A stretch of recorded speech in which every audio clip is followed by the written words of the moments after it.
In this week's Parsha, we discuss the Yomim Tovim. One of the Yom Tovim that we discuss is Shavuos. Now, we all know that Shavuos is the Yom Tov that we say in the davening. It is Zaman Matan Torah Seinu. It's the time that the Torah was given. If you look in the Torah, it doesn't mention anything. There's not one reference to Shavuos being a celebration of the Torah being given.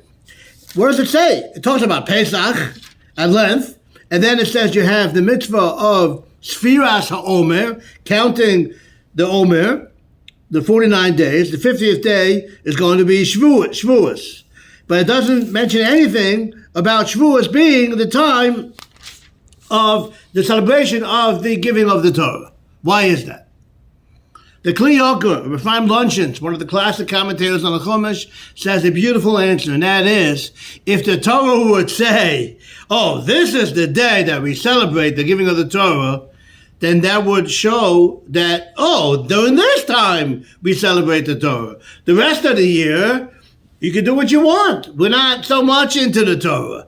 The Torah does not stress. Now we know, of course, from the Midrashim and from the oral law, that Shavuos is the time that we celebrate and we rejoice over the receiving of the Torah. But the Torah itself, the written law, the Torah Shebeksav, does not mention that at all. So we shouldn't think that it's only for this period of time and the rest of the year you can do what you want. No. That also explains why Rosh Hashanah, not one mentioned in the Torah anywhere about being the Yom Hadin, the day of judgment. The davening is full of references that Rosh Hashanah is the day of judgment. But the Torah, you won't find one reference to it. Same idea. If the Torah would say, this is the day of judgment, then you think the rest of the year you can do what you want.